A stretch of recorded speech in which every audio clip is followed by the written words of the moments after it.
आप लोगों की स्क्रीन पे आ रहा है, आंसर आप लोग बताएंगे। पहला क्वेश्चन आपकी स्क्रीन पे बताइए। बोला जा रहा है दोस्तों, यूरेनियम के विखंडन में कितने न्यूट्रॉन का उत्सर्जन होता है? बताइए।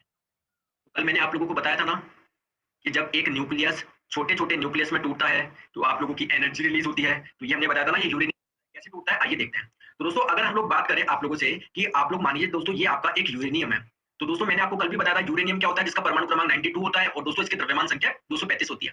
तो दोस्तों अगर आप लोग इसमें न्यूट्रॉन डालोगे तो अब इसमें न्यूट्रॉन की संख्या, प्रोटॉन प्लस न्यूट्रॉन की संख्या कितनी हो जाएगी? 236 हो जाएगी, 236। तो दोस्तों ये आपका अनस्टेबल हो जाएगा और ये छोटे-छोटे आप लोगों के पार्टिकल में टूट जाता है और साथ में 3 नए न्यूट्रॉन क्या करता है? रिलीज़ करता है। तो एक आप लोगों के यूरेनियम के टूटने से कितने न्यूट्रॉन निकलते हैं दोस्तों? 3 न्यूट्रॉन निकलते हैं। तो राइट आंसर आपका हो जाएगा ऑप्शन नंबर सी। समझ में आ गई? नेक्स्ट क्वेश्चन आप लोगों की स्क्रीन पे आंसर आप लोग बताएंगे। क्वेश्चन आपकी स्क्रीन पे।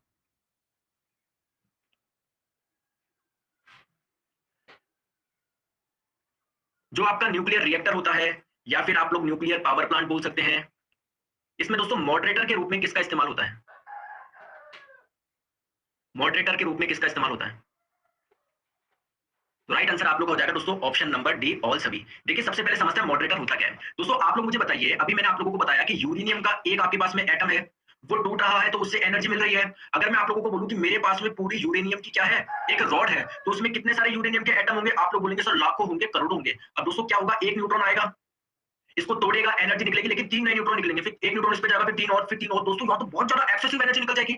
इसको हम लोग बोलते हैं अनकंट्रोल चेन रिएक्शन, क्योंकि आप लोगों को पता है दोस्तों एक यूरेनियम का एटम था, वो टूटा, एनर्जी निकली, साथ में 3 नए न्यूट्रॉन निकले। फिर ये जो 1 न्यूट्रॉन है, ये अलग एटम पे जाएगा, ये अलग एटम पे, ये एटम पे, फिर दोस्तों ये और तोड़ेंगे तो 3-3 और निकलेंगे। तो दोस्तों ये तो बहुत सारी एनर्जी निकलेगी। इसको बोलते हैं अनकंट्रोल चेन रिएक्शन। तो जो आपका नाभिक के विखंडन होता है वो 2 प्रकार का होता है। एक होता है दोस्तों आपका कंट्रोल, यानी आपका दोस्तों नियंत्रण चैन रिएक्शन, और एक होती है अनकंट्रोल, मतलब जिसमें आपके बहुत सारे न्यूट्रॉन है ना, आप लोग न्यूट्रॉन का कुछ कर ही नहीं रहे, आपके हाथ में कुछ है ही नहीं, ये न्यूट्रॉन दोस्तों और एटम को तोड़ते जा रहे हैं। इसको बोलते हैं अनकंट्रोल रिएक्शन। तो ये कहां पर यूज होती है? एटम बम में। क्लियर है क्या? लेकिन आप लोगों को पता है जो हमारे न्यूक्लियर पावर प्लांट है उसमें तो दोस्तों हम लोगों को कंट्रोल चैन रिएक्शन करनी पड़ेगी, वरना दोस्तों बहुत सारी एनर्जी रिलीज हो जाएगी।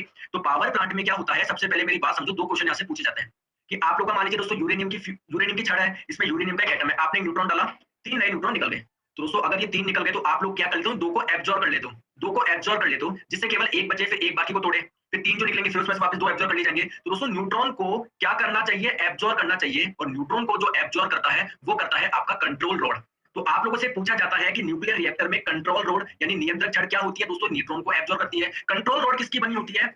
तो कंट्रोल रॉड बनी होती है बोरोन की और आपके कैडमियम की। आप लोग बोलेंगे लेकिन सर क्वेश्चन में कंट्रोल रॉड का थोड़ी पूछा गया था। मैं समझ गया कंट्रोल रॉड का नहीं पूछा गया था, लेकिन आपको समझ में आ गया। दूसरी बात क्या है दोस्तों, जैसे कंट्रोल रॉड होता है, एक चीज और होता है जो होता है आपका मॉडरेटर। सर ये मॉडरेटर क्या है? दोस्तों आपका जो न्यूट्रॉन आता है ना, इस एटम के पास में आ रहा है, तो हम लोग चाहते हैं न्यूट्रॉन की स्पीड धीरे हो। आप लोग बोलेंगे सर क्यों चाहते हो? क्योंकि दोस्तों जैसे आपकी न्यूट्रॉन की स्पीड धीरे होगी तो प्रॉपर आपका विखंडन हो पाएगा, एक प्रॉपर डायरेक्शन का टाइम मिलेगा। तो न्यूट्रॉन की गति को धीरे करने वाली जो चीज होती है उसी को हम लोग बोलते हैं मंदक यानी मॉडरेटर। तो दोस्तों कौन कौन मंदक का कार्य कर सकता है? आपका हैवी वाटर D2 वो कर सकता है, दोस्तों ग्रेफाइट भी कर सकता है, तो ए और बी तो होना ही चाहिए था। तो दोस्तों फिर अपने आप ऑप्शन नंबर डी बन जाएगा। और आपकी जानकारी के लिए बता दूं, बेरिलियम का भी यूज करा जाता है। देखो ये अलग है, ये बोरोन है, बेरिलियम का भी यूज करा जाता है, बेरिलियम की छड़ों का भी, किसके रूप में? आप लोगों का नियंत्रण है मंदक के रूप में। ठीक है, तो राइट आंसर आपको हो जाएगा ऑल ऑफ दीज। और अगर आप लोगों से पूछे कंट्रोल रॉड के रूप में किसका इस्तेमाल करा जाता है? बोरोन का और कैडमियम का। ठीक है, ये आप लोग ध्यान रखिए, बहुत इंपॉर्टेंट है। नेक्स्ट क्वेश्चन दोस्तों आप लोगों की स्क्रीन पे आंसर आप लोग बताएंगे।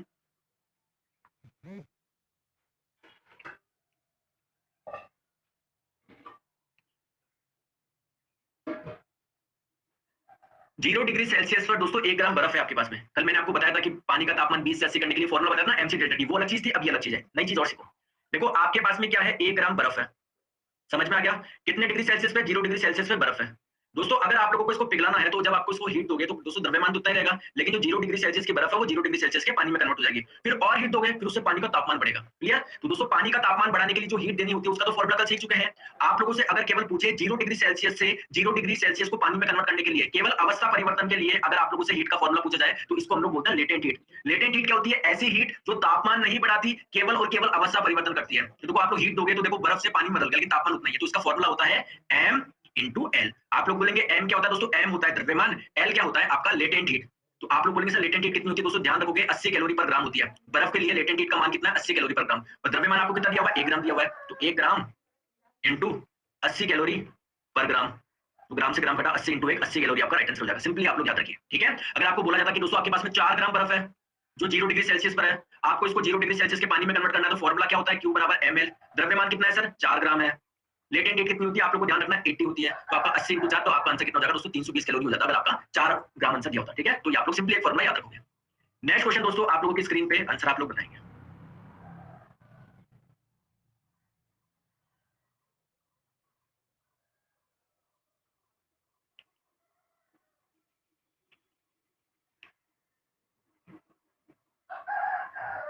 Henry is a unit of, Henry किसका यूनिट है?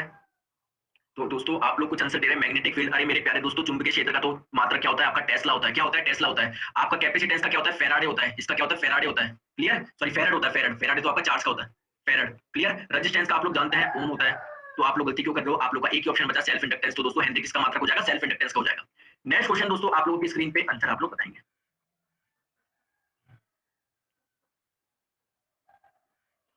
यदि एक 0.4 प्रतिरोध के वायर कंडक्टर की लंबाई दुगुनी कर दी जाती है तो इसका प्रतिरोध क्या होगा? तो इसका प्रतिरोध क्या होगा? तो मान लीजिए कोई वायर दिया हुआ है, इसकी लंबाई मान लीजिए एल दी हुई है, इसका ये जो क्षेत्रफल है अनुप्रस्थ क्षेत्रफल मान लीजिए ए दिया हुआ है, इसकी रेजिस्टिविटी आपको रो दिया हुआ है। रेजिस्टिविटी या फिर आप लोग बोल सकते हो प्रतिरोधकता इसकी रो दी हुई है। तो रेजिस्टेंस का फॉर्मूला क्या होता है? रो इंटू एल अपॉन ए। समझ गए? अब बोला जा रहा है कि दोस्तों आपके पास में प्रतिरोध पहले कितना था? 0.4 ओम। अब इस वायर की लंबाई को दुगुनी कर दी। दोस्तों जब भी बोला जाए दुगुनी कर दी जाए तो आप लोग ये मान के चलो कि इसके एरिया में कोई परिवर्तन नहीं हो रहा है। तो आपने इसकी लंबाई को क्या कर दिया दोस्तों? दुगुना कर दिया। आपने इसकी लंबाई को क्या कर दिया दोस्तों? दुगुना कर दिया। तो एल से क्या कर दिया? 2l कर दिया। तो पहले दोस्तों एल था। दोस्तों ध्यान रखेंगे लंबाई बढ़ाने पर या एरिया कम करने पर, चौड़ाई करने पर रेजिस्टिविटी पे कोई भी प्रभाव नहीं पड़ता। यानी इसकी रेजिस्टिविटी अगर ये रो थी तो इधर भी रेजिस्टिविटी रो ही रहेगी। तो अब बताओ रेजिस्टेंस कितना रहेगा? रो, इसकी लंबाई कितनी है? 2l और एरिया तो इतना ही है। तो पहले कितनी थी दोस्तों? रो एल अपॉन ए का मान कितना था? 0.4 था। रो एल अपॉन ए का मान कितना था? 0.4 था। तो 0.4 इंटू 2 कितना हो जाएगा आपका? 8 हो जाएगा। 0.8 हो जाएगा सॉरी। तो राइट आंसर आपका ऑप्शन नंबर डी हो जाएगा। ठीक है, ये ग्रुप डी का इस बार का पूछा गया क्वेश्चन था। नेक्स्ट क्वेश्चन दोस्तों आप लोगों की स्क्रीन पे आंसर आप लोग बताएंगे।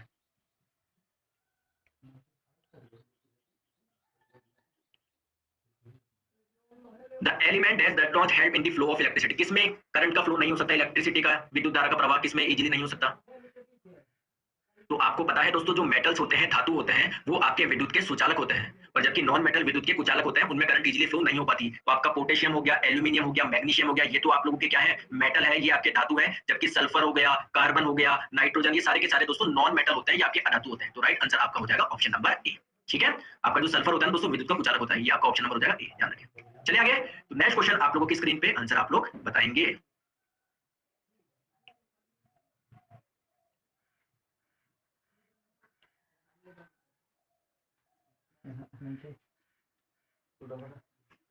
एक किलोवाट किसके बराबर होता है? बहुत जनों के बिल्कुल सही आंसर आ रहे हैं। बहुत बढ़िया दोस्तों, बहुत बढ़िया। तो राइट आंसर आपका हो जाएगा दोस्तों ऑप्शन नंबर डी। आप लोग जानते हैं 1 किलोवाट को क्या मैं लिख सकता हूं? क्या 1 किलोवाट को क्या मैं लिख सकता हूं? क्या 1000 वाट? और दोस्तों आपका वाट क्या होता है सर? ये होता है आपका जूल पर सेकंड। तो मैं इसको क्या लिख सकता हूं? 1000 जूल पर सेकंड ऊपर जाएगा तो सेकंड की पावर -1 हो जाएगा। राइट आंसर आपका हो जाएगा ऑप्शन नंबर डी। ठीक है दोस्तों, लास्ट में मैं आप लोगों को रैंक भी शेयर करूंगा कि आप लोगों की रैंक क्या आ रही है, तो बिल्कुल भी आप लोग परेशान ना होना। आंसर आप लोग बताएंगे।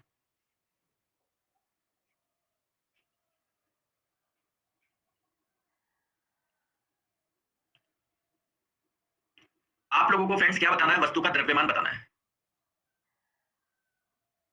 तो मेरे दोस्तों आप लोग इनमें से 4 ऑप्शन में से 2 तो ऐसे ही एलिमिनेट कर सकते हो। दोस्तों द्रव्यमान पूछा गया है, किसमें होगा? किलोग्राम में होता है ना द्रव्यमान। तो न्यूटन कहां से आ गया? ये ऑप्शन तो हो ही नहीं सकते। सबसे बड़े बेवकूफ है जिन्होंने ये करा है। ऑप्शन नंबर डी जिन्होंने करा है वो और भी बड़े बेवकूफ है।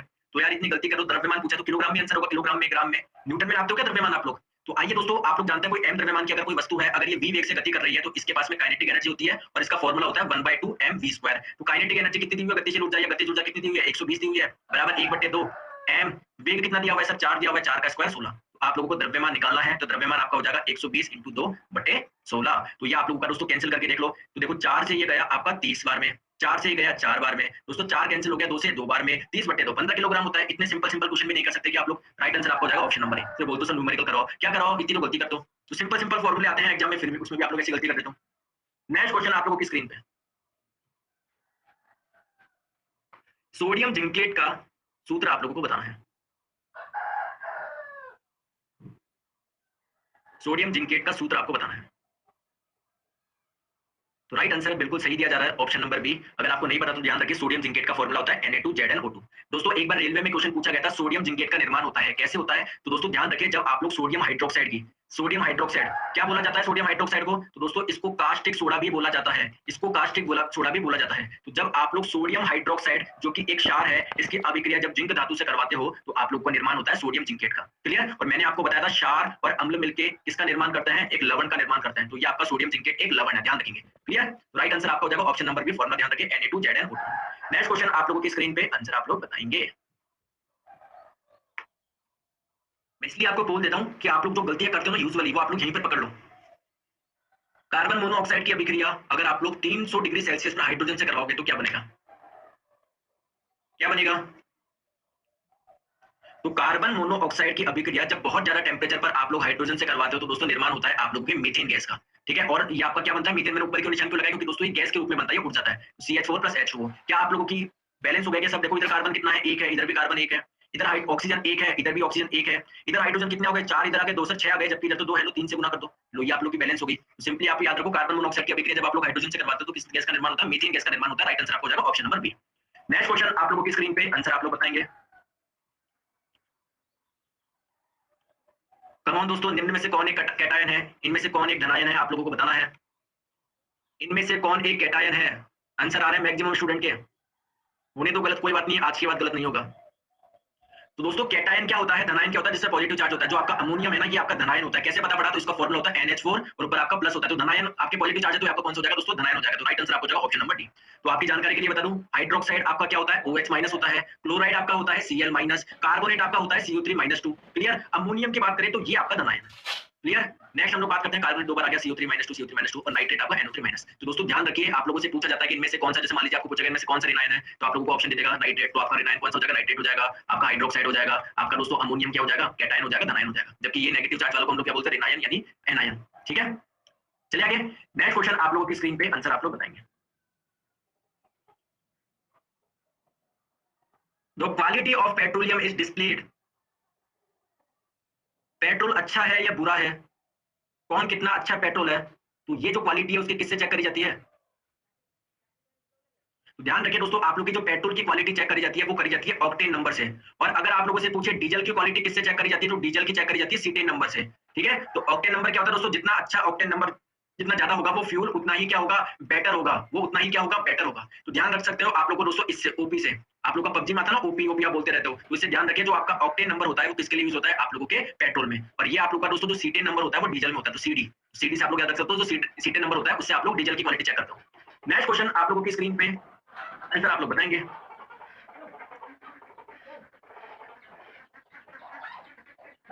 निम्नलिखित में से कौन सी धातु जल के साथ आसानी से विक्रिया कर लेती है? आपका दोस्तों टेस्ट देने से कोई मतलब नहीं कुछ बच्चों का, क्योंकि आप सीखना नहीं चाहते हो।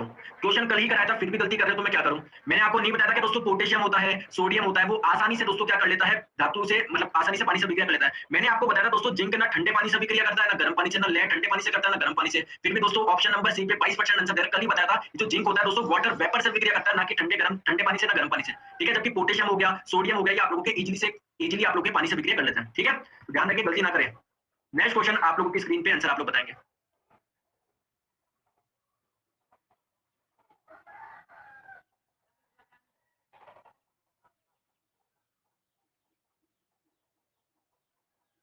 ऑक्सीजन की उपस्थिति में ग्लूकोज का कार्बन डाइऑक्साइड और पानी में और ऊर्जा के विमोचन से संपूर्ण रूपांतरण कहलाता है। अरे मेरे दोस्तों एक चीज मुझे बताओ, आप लोगों को एनर्जी कैसे मिलती है? कार्बोहाइड्रेट से मिलती है। कैसे मिलती है? कार्बोहाइड्रेट का डाइजेशन होता है, पाचन होता है, किसमें कन्वर्ट होता है? वो कन्वर्ट होता है आप लोगों के ग्लूकोज में। समझ में आ गया क्या? अब दोस्तों आपका ऑक्सीडेशन दो प्रकार का होता है, एक तो होता है एरोबिक रेस्पिरेशन, एक होता है एनएरोबिक रेस्पिरेशन। एरोबिक वायु श्वसन कौन सा होता है दोस्तों? जो ऑक्सीजन की उपस्थिति में होता है। और जब ग्लूकोज का ऑक्सीडेशन होगा तो क्या निकलती है? कार्बन डाइऑक्साइड प्लस जल प्लस 673 कैलोरी आप लोगों को एनर्जी मिलती है। तो आप लोग का जो वायु की उपस्थिति में हो रहा है, ऑक्सीजन की उपस्थिति में हो रहा है, इस प्रकार के रेस्पिरेशन को हम लोग बोलते हैं एरोबिक रेस्पिरेशन या वायवीय श्वसन। ठीक है? और जो आप लोगों का दोस्तों ऑक्सीजन की प्रेजेंस में नहीं होता है, एब्सेंस में होता है, वो अवायवीय श्वसन कहलाता है। इसमें किसका निर्माण होता है? जैसे आप लोगों का यहाँ पर तो किसका निर्माण हुआ? कार्बन डाइऑक्साइड का निर्माण हुआ, समझ लो। और आपका हाइड्रोजन जल का निर्माण हुआ। यहाँ पर आपके लैक्टिक एसिड का निर्माण होता है, लैक्टिक एसिड का, जिसकी वजह से आपके मसल्स में दर्द होता है। क्लियर? नेक्स्ट क्वेश्चन आप लोगों की स्क्रीन पे आंसर आप लोग बताएंगे। कुछ जने ग्लाइकोलिसिस बोल रहे हैं दोस्तों। ग्लाइकोज क्या होता है? ग्लूकोज का पायरुविक एसिड में टूटना कहलाता है। आपका ग्लूकोज का पायरुविक एसिड में टूटना क्या कहलाता है? ग्लाइकोलिसिस कहलाता है। समझ लो, ये आपका ग्लूकोज सीधे कार्बन डाइऑक्साइड में कन्वर्ट नहीं हो रहा, कार्बन डाइऑक्साइड में तो हो रहा है, तो इसका मतलब उसका पूरा एरोबिक रेस्पिरेशन हो रहा है। तो राइट आंसर आपका ऑप्शन नंबर ए होगा। नेक्स्ट क्वेश्चन आप लोगों की स्क्रीन पे आंसर आप लोग बताएंगे।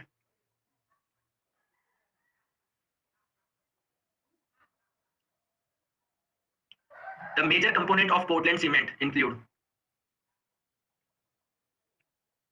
पोर्टलैंड सीमेंट कौन सी होती है? आपको पता है दोस्तों, सीमेंट के अलग अलग प्रकार होते हैं। जो मोस्ट कॉमन जो यूज सीमेंट होती है पोर्टलैंड सीमेंट होती है। सीमेंट बोल लो, पोर्टलैंड सीमेंट बोल लो, बात एक ही है। तो सीमेंट में सबसे ज्यादा क्या होता है?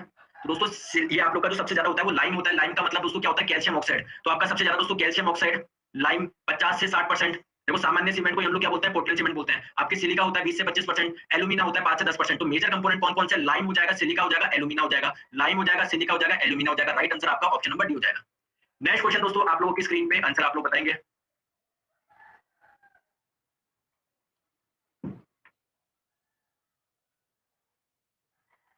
The atomic number 57 element is related to।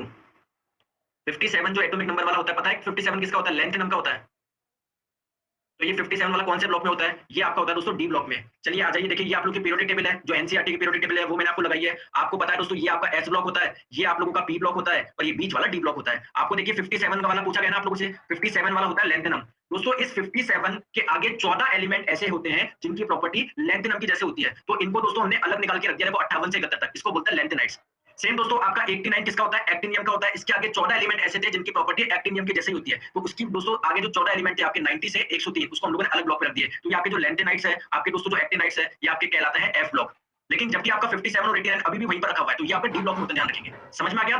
तो राइट आंसर आपका हो जाएगा ऑप्शन नंबर सी। अच्छा क्वेश्चन था ये। नेक्स्ट क्वेश्चन आप लोगों की स्क्रीन पे। अब देखो मैं आप लोगों को बता दूं, एक कंपोनेंट होता है तीखी गंध। तीखी गंध, ठीक है। चलो दोस्तों अब इसका आंसर बताइए आप लोग, जल्दी से बताइए।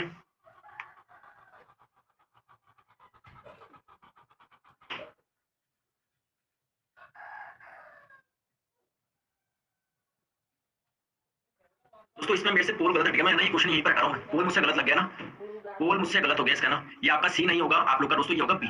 आइए समझते हैं कैसे। देखो आपका जो जिंक मेटल होता है ना दोस्तों, देखो जिंक मेटल जो होता है वो आपका ग्रे कलर का होता है। तो जिंक मेटल आपका ग्रे का होगा, तो ए आपका 2 से मिलेगा। तो ए आपका 2 से मिलेगा दोस्तों, सी में नहीं है, आपका किस में है? ऑप्शन नंबर बी में। क्लियर है क्या?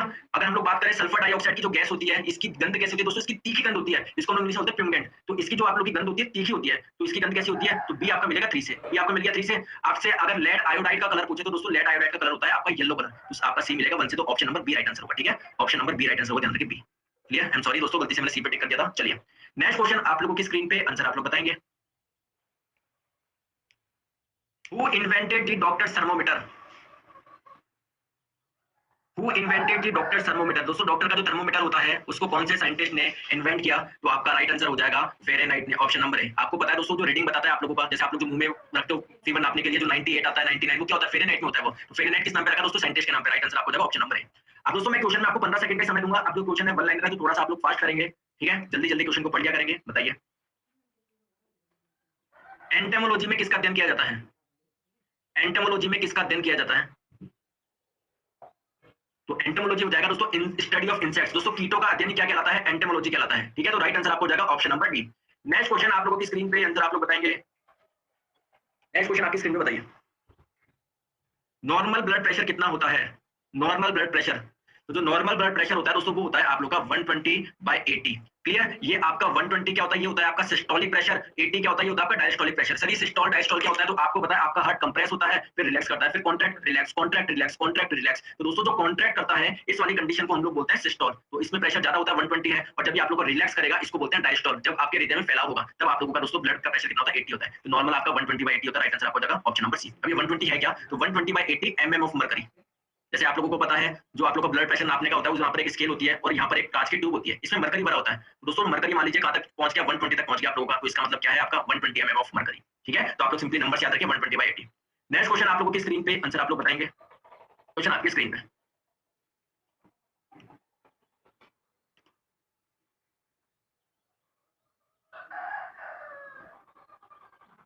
राइट आंसर आप लोग का हो जाएगा दोस्तों ऑप्शन नंबर ए लीवर। देखिए आपको पता है जब भी कार्बोहाइड्रेट का डाइजेशन होता है वो किस में कन्वर्ट हो जाता है? आप लोग का ग्लूकोज में कन्वर्ट होता है।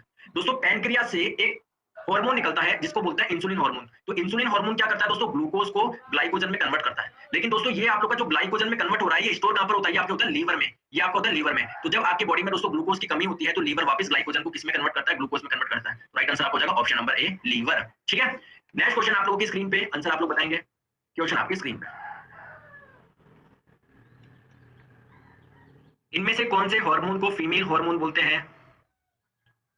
तो जो फीमेल हार्मोन बोला जाता है वो बोला जाता है दोस्तों एस्ट्रोजन को। राइट आंसर आपका हो जाएगा ऑप्शन नंबर सी। चलिए एस्ट्रोजन की क्या कहानी है आइए समझते हैं। दोस्तों ध्यान रखिए आप लोगों की जो बॉडी होती है उसमें ग्लैंड पाई जाती है जिसको बोला जाता है एड्रिनल ग्लैंड। कहां पर पाई जाती है? आपकी किडनी के ऊपर पाई जाती है। देखो देख पा रहे हो किडनी के ऊपर, तो आपकी किडनी किडनी ग्लैंड पाई जाती है, आपकी दो ग्लैंड पाई जाती है। तो इनसे जो हार्मोन निकलता है, एक तो निकलता है एल्डोस्टेरोन, एक निकलता है कॉर्टिसोल और आपका निकलता है एंड्रोजन और एस्ट्रोजन। तो एंड्रोजन तो निकलता है मेल में, तो इस एंड्रोजन को बोलते हैं मेल सेक्स हार्मोन और एस्ट्रोजन को बोलते हैं फीमेल सेक्स हार्मोन। क्लियर? तो आप लोगों से अगर पूछे फीमेल सेक्स हार्मोन या नॉर्मली फीमेल हार्मोन किसको बोलते हैं? एस्ट्रोजन को बोलते हैं, जबकि आपका एंड्रोजन मेल हार्मोन होता है। ठीक है? तो नेक्स्ट हम लोग बात करते हैं आप लोगों से नेक्स्ट क्वेश्चन पे, आंसर आप लोग बताएंगे। नेक्स्ट क्वेश्चन आपकी स्क्रीन पे बताएं। सबसे नुकीला दांत आप लोगों को बताना है, सबसे नुकीला दांत कौन सा होता है? तो सबसे नुकीला दांत होता है दोस्तों आपका कैनायन। देखिए आप लोग जानते हैं ये हमारे टीथ हो गए, तो हमारे टीथ में टोटल 4 प्रकार के दांत पाए जाते हैं। तो अगर हम लोग बात करें दोस्तों, ये निचला जबड़ा है, ये ऊपर वाला जबड़ा, ऊपर वाले जबड़े में 16 दांत होते हैं, नीचे वाले जबड़े में 16 दांत होते हैं। और आप लोगों को पता है दोस्तों, अगर मैं एक लाइन खींच दूं तो आप लोग के सिमेट्रिक होंगे क्या ये? मतलब यहाँ पर जैसे आर्ट होंगे वैसे ही आर्ट इस प्रकार के होंगे क्या? बिल्कुल होंगे। तो दोस्तों डेंटल फॉर्मूला होता है 2123 अपॉन 2123।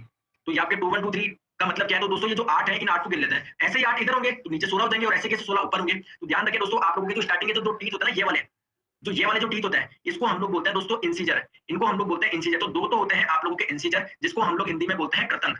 नेक्स्ट आपका होता है दोस्तों कैनायन। आपके दो दांत देखो ऐसे बीच में डालो, दो के पास में जस्ट एक शार्प दांत दिखेगा आप लोगों को, आप लोग उंगली हटा के देख लो चाहे ना, आपको वो शार्प दिखेगा, इसको हम लोग बोलते हैं कैनायन। आपका कौन सा होता है? ये होता है आपका कैनायन। फिर आपके होता है दोस्तों दो प्रीमोलर होते हैं, फिर तीन आपके मोलर होते हैं। दो प्रीमोलर होते हैं और तीन आपके होते हैं मोलर। तो सबसे जो शार्प दांत होता है वो आपका कैनायन होता है ना, ये वाला होता है आपका कैनायन। तो राइट आंसर आपका कौन सा हो जाएगा दोस्तों? ऑप्शन नंबर सी कैनायन यानी रत्नक जिसको हम लोग बोलते हैं। चलिए नेक्स्ट क्वेश्चन पे। नेक्स्ट क्वेश्चन आप लोगों की स्क्रीन पे आंसर आप लोग बताएंगे।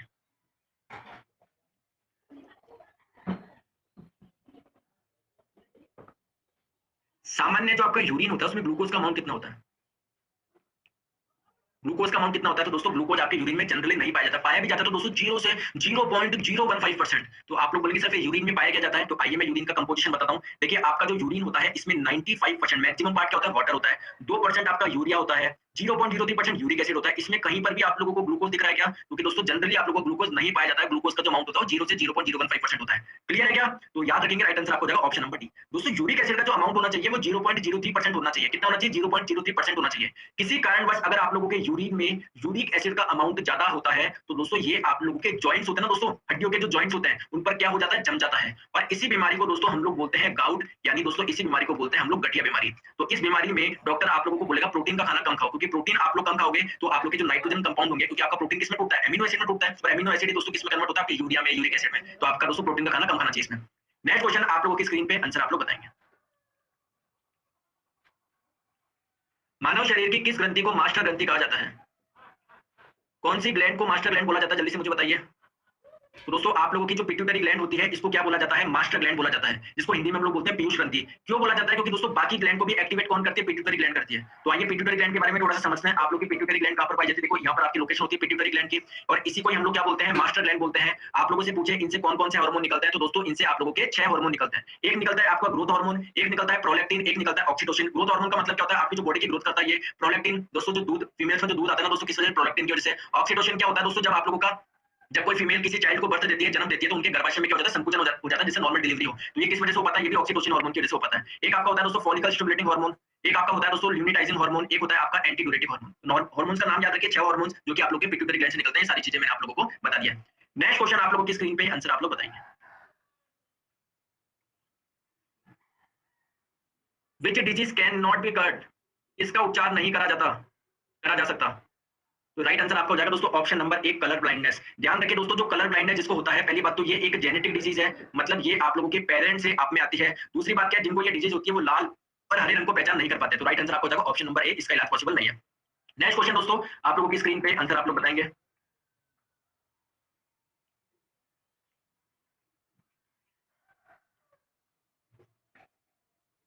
एक डिजीज होती है पेचिस रोग।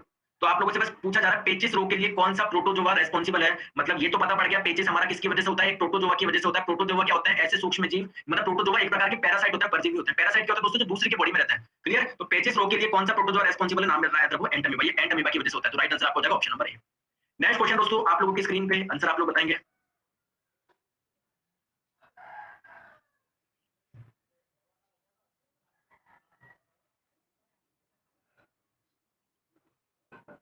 तो which of the following disease is caused by bacterial infection, इनमें से कौन बैक्टीरिया की वजह से होता है? दोस्तों जो बोल रहा है रेबीज होता है, आपकी जानकारी के लिए बता दूं, रेबीज वायरस से होने वाला रोग है, ये वायरस से होने वाला रोग है। अगर मलेरिया की बात करें तो दोस्तों ये प्रोटोजोआ से होने वाला रोग है, ये प्रोटोजोआ से होने वाला रोग है। टीटनेस आपका बैक्टीरिया की वजह से होता है और इस टीटनेस को एक नाम से और जानते हैं जिसका नाम है लॉक जॉ। ठीक है, तो अगर इसमें क्या होती है, जो आपकी जबड़ा होता है ना, आपका मोशन नहीं कर पाता, बिल्कुल आपका लॉक सा हो जाता है, तो इसलिए हम लोग इसको लॉक जॉ बोलते हैं। तो आप लोगों से अगर पूछे कि टीटनेस बैक्टीरिया से होता है तो उस बैक्टीरिया का नाम भी बता दो, तो दोस्तों उस बैक्टीरिया का नाम है क्लोस्ट्रीडियम टेटानी। तो क्लोस्ट्रीडियम टेटानी नामक आपके बैक्टीरिया से होता है, याद रखिए। तो राइट आंसर आपको हो जाएगा option number C. Next question आप लोगों की स्क्रीन पे आंसर आप लोग बताएंगे।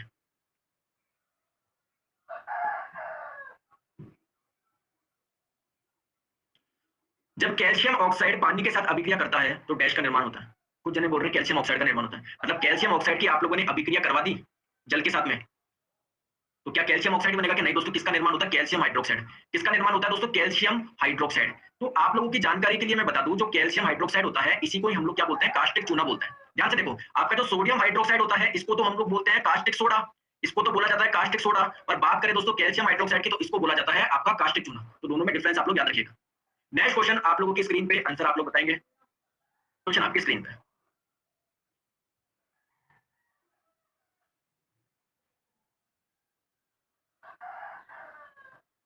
तो दोस्तों आप लोगों को पूछा गया है कि ऐसा कौन सा अधातु है जो नॉर्मल टेम्परेचर पे लिक्विड स्टेट में होता है। तो दोस्तों आपका ब्रोमीन जो होता है वो इकलौता ऐसा अधातु है, इकलौता ऐसा अधातु है जो कौन सी अवस्था में पाया जाता है? नॉर्मल टेम्परेचर पे आप लोग का लिक्विड स्टेट में पाया जाता है। और सेम बात करें दोस्तों आप लोग के मेटल की, तो मेटल जनरली क्या होता है? सॉलिड होता है, जैसे चांदी हो गया, सोना हो गया। नॉर्मल टेम्परेचर पे क्या आपके तिजोरी में जो सोना रखा हुआ क्या पिघल गया कि नहीं? हाँ, टेम्परेचर बहुत ज्यादा होगा तब जाके आपका वो लिक्विड स्टेट में आएगा, लेकिन नॉर्मल टेम्परेचर पे ही आपका लिक्विड स्टेट में हो ऐसा मेटल कौन सा है? तो ऐसा मेटल जो दोस्तों आपका नॉर्मल टेम्परेचर पे भी लिक्विड स्टेट में हो, रूम टेम्परेचर में लिक्विड स्टेट में हो, तो वो आपका होता है मरकरी। वो आपका होता है मरकरी। ठीक है, मरकरी पारा, जिसका दोस्तों लैटिन नेम होता है हाइड्रोनियम, इसलिए इसको एचजी से रिप्रेजेंट करते हैं। तो पारा आपका क्या होता है? धातु होता है, और ब्रोमीन आपका होता है दोस्तों अधातु। तो राइट आंसर आपका ऑप्शन नंबर ए हो जाएगा, क्योंकि अभी आप लोगों से अधातु का पूछा गया था। नेक्स्ट क्वेश्चन आप लोगों की स्क्रीन पे, जिसने आज सुबह की क्लास देखी है वो ही इस क्वेश्चन को सॉल्व कर पाएंगे 9:30 बजे वाली, वरना नहीं कर पाएंगे। इवन मैंने आंसर तक बता दिया था आप लोगों को उस क्लास में।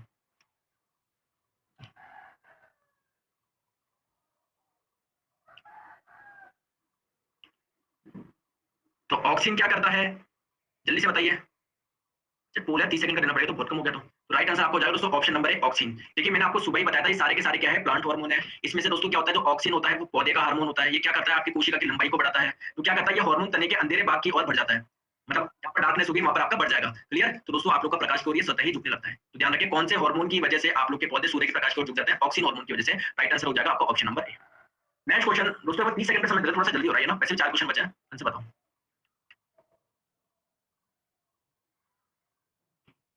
आराम से सोच समझ के जाओ, तो गलती मत करो।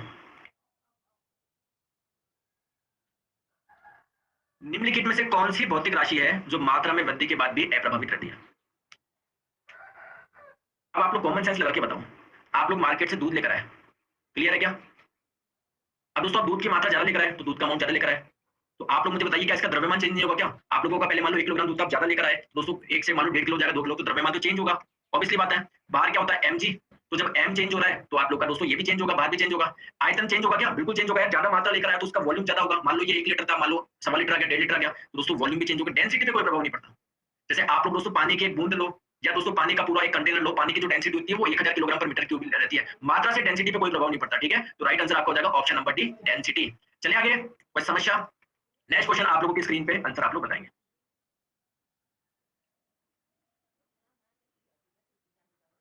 सुबह ही बताया दोस्तों, सुबह ही बताया, फिर भी आप गड़बड़ कर रहे हो आप। तो राइट आंसर हो जाएगा दोस्तों जिंजर जो होता है वो आपका क्या होता है? तना होता है, स्टेम होता है, रूट मत बोलो। तना होता है, रूट तो आपकी क्या होती है? गाजर होती है, मूली होती है। तो राइट आंसर आपको क्या हो जाएगा? ऑप्शन नंबर डी हो जाएगा। देखो सुबह ही पढ़ाया मैंने ये पूरी स्लाइड। तो मैंने आपको बताया था एडिबल पार्ट ऑफ प्लांट क्या होता है, मतलब जो भी आप लोग खा रहे हो दोस्तों, कोई भी चीज आप लोग खा रहे हो वो या तो दोस्तों जड़ होगा, भाई पौधों से तो निकला है, या उसके बीज खा रहे होंगे, या आप लोग उसकी पत्तियां खा रहे होंगे। तो जो आप लोग रूट होती है, जड़ कौन कौन सी होती है? आप जो मूली खाते हो, गाजर, चकुंदर, शकरकंद, सलजम, ये सारी की सारी रूट्स होती है। दोस्तों स्टेम क्या होता है? तना। प्याज हो गया आप लोगों का, देखो ऐसे समझ लो। ठीक है दोस्तों, जो भी आप लोग सलाद में खाते हो ना, सलाद में क्या क्या खाते हो? प्याज को छोड़ के जो भी आप देखो मूली, गाजर, चुकंदर, शकरकंद, सलजम, ये सारे लेते हो क्या सलाद में? तो आपका प्याज के अलावा सारे के सारे दोस्तों क्या है? रूट। आपका प्याज क्या होगा? तना होगा। लहसुन आपका तना होगा, अदरक आपका तना होगा, गन्ना आपका तना होगा। दोस्तों आप लोगों से पूछे आलू, आलू आपका तना होगा। हल्दी आप लोगों का तना होगा। दोस्तों जो आलू और हल्दी होते हैं स्टार्टिंग में तो ये रूट होता है, स्टार्टिंग में तो जड़ होता है, लेकिन जैसे जैसे ग्रो करते हैं स्टेम में कन्वर्ट हो जाते हैं। इसलिए आलू और हल्दी को हम लोग क्या बोलते हैं? मॉडिफाइड स्टेम बोलते हैं, आवर्धित तना बोलते हैं। मॉडिफाइड स्टेम यानी आवर्धित तना भी इसको बोला जाता है। ठीक है, चलिए। और आप लोग दोस्तों जो अनाज खाते हो, आप लोग गेहूं खा रहे हो, मक्का, तो सारे के सारे जो चीजें वो बीज खाते हो आप लोग। क्लियर है क्या? आप लोग दोस्तों पत्ता गोभी खाते हो तो वो आपकी पत्तियां होती है। आप लोग की जितनी भी हरी पत्तेदार सब्जी आप लोग के दोस्तों पालक हो गई, मेथी हो गई, वो क्या होती है? पत्तियाँ होती है। आप लोग जो फूल गोभी खा रहे हो, फूल गोभी वो आपका होता है फूल। ब्रोकोली, केसर ये सारे के सारे दोस्तों क्या होता है? फूल होता है। अगर आप लोगों से बात करें लौंग, तो लौंग भी आप लोगों को क्या होता है? फूल होता है, ध्यान रखेंगे। नेक्स्ट क्वेश्चन आप लोगों की स्क्रीन पे आंसर आप लोग बताएँगे।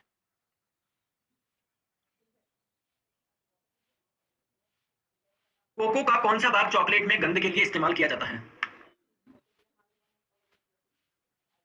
कोको एक पौधा होता है एक, तो उसका कौन-सा भाग चॉकलेट के गंध में इस्तेमाल किया जाता है? तो दोस्तों इसके बीज का इस्तेमाल होता है। ठीक है? तो राइट आंसर आपका हो जाएगा ऑप्शन नंबर बी, किसका यूज़ होता है? इसके बीज का यूज़ होता है। तो राइट आंसर आपका हो जाएगा ऑप्शन नंबर ए। दोस्तों लास्ट क्वेश्चन आपकी स्क्रीन पे आने वाला है, फिर मैं आप लोगों को आपकी रैंक शेयर करूँगा।